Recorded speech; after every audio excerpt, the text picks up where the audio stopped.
Iran Israel যুদ্ধে ইরানের প্রধানমন্ত্রী থেকে শুরু করে ইরানের পররাষ্ট্রমন্ত্রী তারা কতটা আত্মবিশ্বাসী এবং তারা সাধারণ মানুষের সাথে রাস্তা দিয়ে হেঁটে বেড়াচ্ছেন এবং তারা বোঝানোর চেষ্টা করছে যে আমরা খুব ফুরফুরা মেজাজে আছি, এই যুদ্ধে আমরা কোনো চাপে নাই। এটাই তারা বোঝানোর চেষ্টা করছে। তো এটাই হওয়া উচিত। তারা কতটা আত্মবিশ্বাসী এবং তারা বছরের পর বছর, যুগের পর যুগ তারা এই যুদ্ধ করেই টিকে আছে।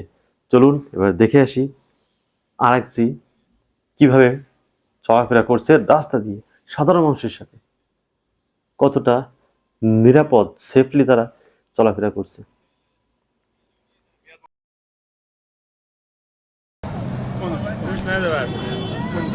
آقای وزیر امور خارجه درباره این جنگ چه فکر می‌کنی؟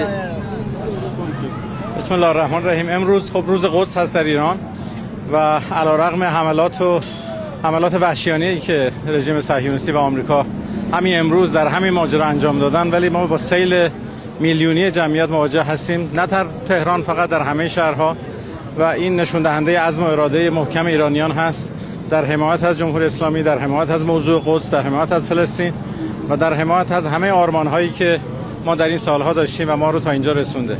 و انشالله با همین قوت و قدرت ادامه خواهیم داد و ما دشمنان خودمون رو مجبور خواهیم کرد که اعتراف بکنن به قدرت مردم ایران.